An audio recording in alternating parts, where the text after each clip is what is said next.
Hey, Poor Choices Kitchen. I love pesto. I don't know if you guys can tell that by now, but I really love pesto. If I could, I would write love letters to pesto and spray cologne on the letters and send it in the mail and hope for a reply. So, in the search for the perfect pesto combination, I think I have stumbled upon it. This is the best time, if you haven't yet, to start visiting your local farmer's market. Get the freshest ingredients you can. Also just to support your local businesses, but this is really, really good. Starting out this recipe, we need to make some breadcrumbs. You can buy them already made, but again, it's all about the freshness. I have a loaf of Italian bread right here, and all I'm gonna do is just take a couple of slices.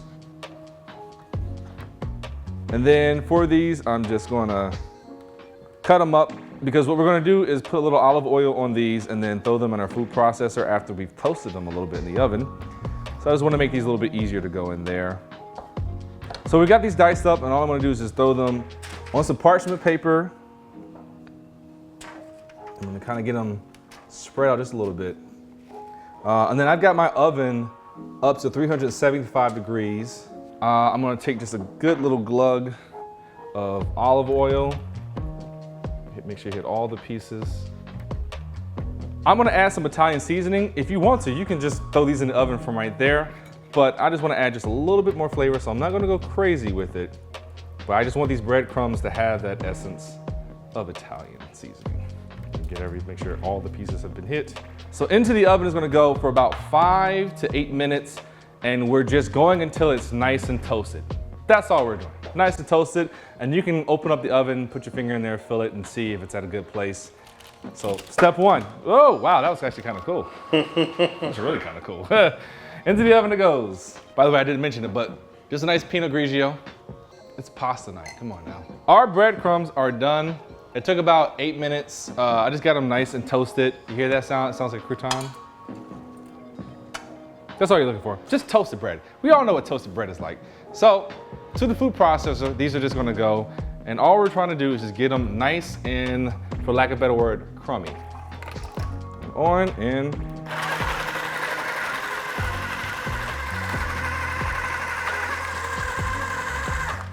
there we go.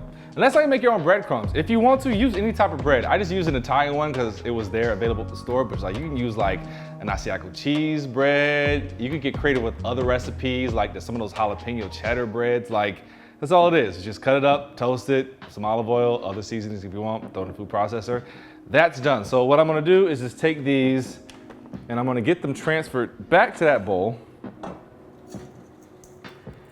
And this recipe for pesto, instead of, let me get that off, instead of using pine nuts, because normally you would toast pine nuts for pesto, it uses breadcrumbs. And since we did breadcrumbs in here, don't need to go and wash this out because we're just gonna put them right back in later.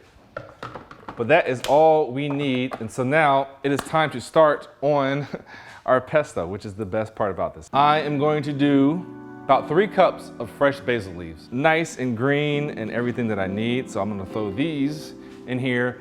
And if you guys seen me made a pesto before, this is gonna be kinda in a different order than before, but it's still all gonna blend well and it's gonna be delicious. To that, a little bit of something different, which I really, really appreciate. I've got 2 stems of mint leaves. Adds extra, extra flavor. So all I'm gonna do is just take these leaves off. I don't want the stems in this. And don't throw away this stem when you're done because we can still get some use out of it. And by that, I'm just gonna take the stem, my water back here for my pasta, which has some chicken broth in it and just regular water. Take the stem, throw it in there. Just get all the flavor we can. And then the other, we'll do the exact same thing. And we're not eating those stems, they're just flavoring the water. I just wanna add that in there. All right, cool. So that's there. Get throw that stem in. Now we got some fresh thyme, about a sprig of it, and all I'm gonna do is just take it, and then I'm gonna kind of just run my fingers down the stem. You may not be able to do it all, but it's fine. We just want 1 sprig's worth of thyme. And don't throw those sprigs away, because we can also throw that in the water. Next, I've got a cup of just some good olive oil. Normally, we stream the olive oil in as everything is being processed, but for this recipe, you can add it in now, totally fine. And then I've got Parmesan cheese, about, let's say 2 ounces of Parmesan cheese. I'm just gonna add half of that in there for right now, knowing I'm gonna add the other half little bit later. To that, I've got 2 cloves of garlic. Just gonna crush it enough to get it out of its shell. I'm gonna throw those in whole because again, we're processing this. And then last but not least, we've got a microplane. I've got a lemon. I just wanna get that lemon zest.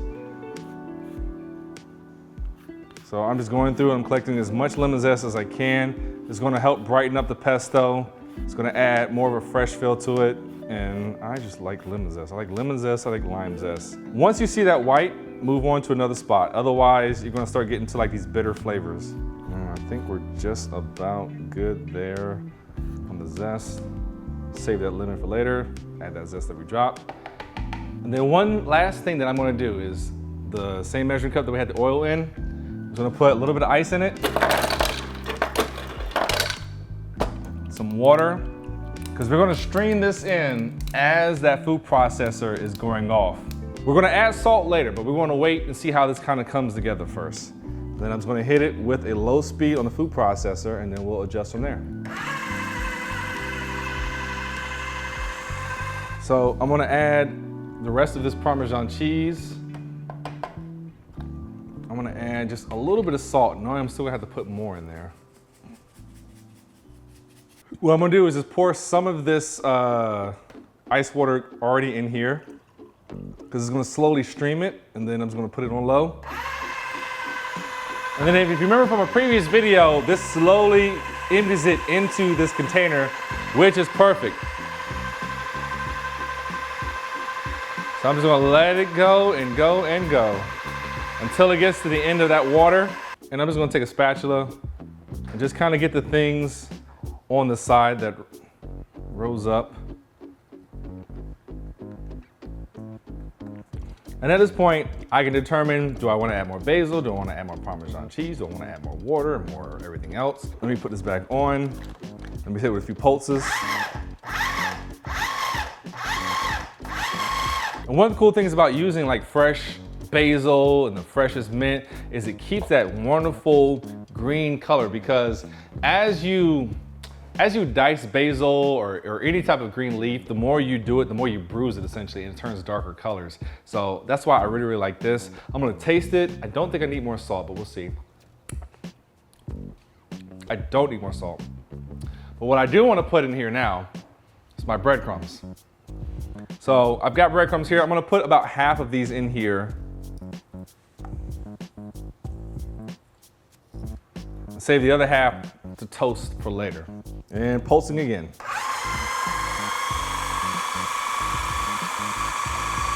If you want to take a look at it, now it's a little bit more thicker than it was earlier. Earlier it was a lot more kind of oil and water on top. Now it's gotten a lot thicker. So let me give this just a taste. Again, pinky in. Oh yeah, that's pesto. So what I think it needs more of is just salt. And don't get too crazy with salt because Parmesan has like a salty flavor to it. So you don't want to go too crazy with this, knowing that you got Parmesan in there and you're going to add more Parmesan later. Well, we're going to add more Parmesan later. So I've got that. And speaking of Parmesan, just because I have this lemon zest still in here, I'm going to kind of pour some of it into this by just grating a little bit more. One more taste and I think we're in a good place. Oh yeah.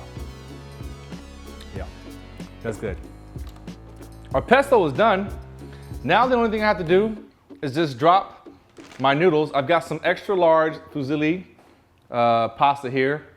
It really holds onto a sauce, it's really, really good. I've got my water boiling. I've got my mint leaf stems in there. I've got a thyme sprig in there. I've got chicken broth in there, so I've got all these flavors going on. I'm gonna drop this in for 10 minutes, and then once it's done, this comes together really, really fast. But first, let me clean up this mess. Our water is boiling there.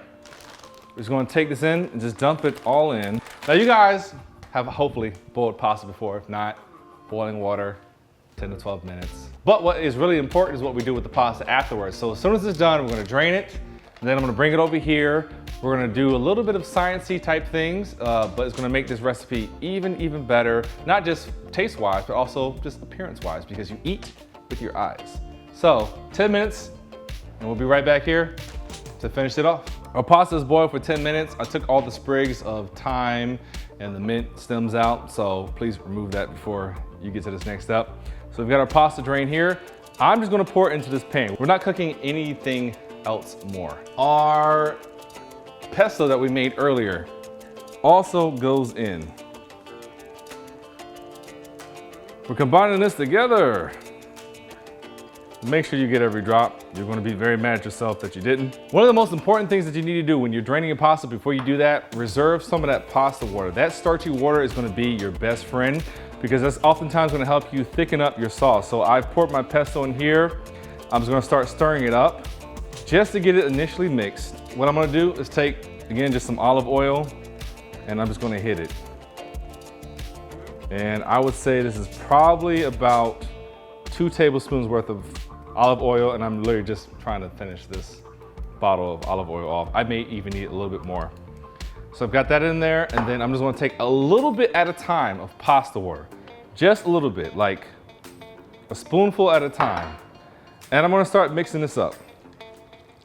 And as I sit here and mix it up and kind of agitate it, it's not only gonna become shiny, is the best way to describe it, but it's gonna kind of thicken a little bit more just as a sauce. And so having done this, I'm gonna add a little bit more olive oil because I can tell it just needs more.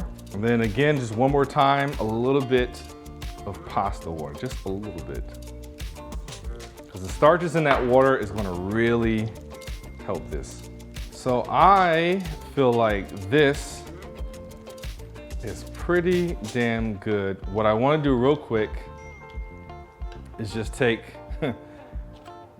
knife, lemon, just cut off a little section of it. Just hit it with a little lemon juice.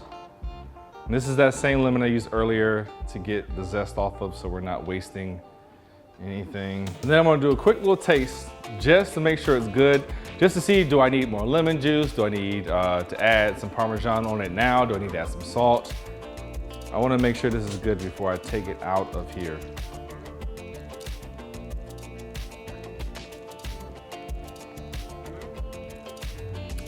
That's perfect.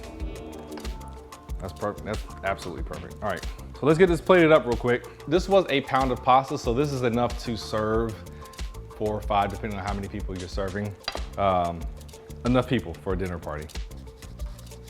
Fresh shaved Parmesan if you can. Really, really good. And then of course, topping it with some of our breadcrumbs.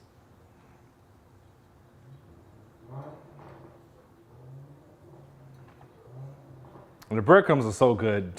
Like if you want to add a lot of it, I ain't judging.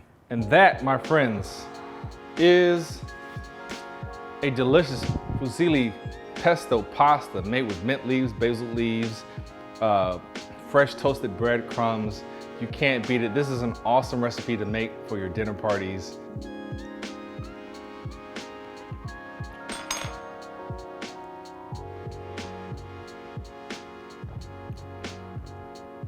If I could eat this once a day, I would. I learned this from a chef in Italy. This is what they eat all the time. So I gotta figure out how they do that and still live to be 100 years old. Maybe this is not in our DNA here in America, but yeah. This is a really, really good recipe. Perfect for date nights, perfect for potlucks if you just really want to just like show out. Perfect for really anything. It's so, so good and so, so fresh. Again, go to your local farmers markets if you can. We got some friends coming over who want to have some, and I'm just like, ooh, I don't know if it's gonna be here when you get here because it's so good. But that is Poor Choices Kitchen for this week. Enjoy. This is perfect for summer, perfect for fall, perfect for the winter, perfect for any time of the year. Really, really enjoy it, and I can't wait to put more pesto recipes on you guys.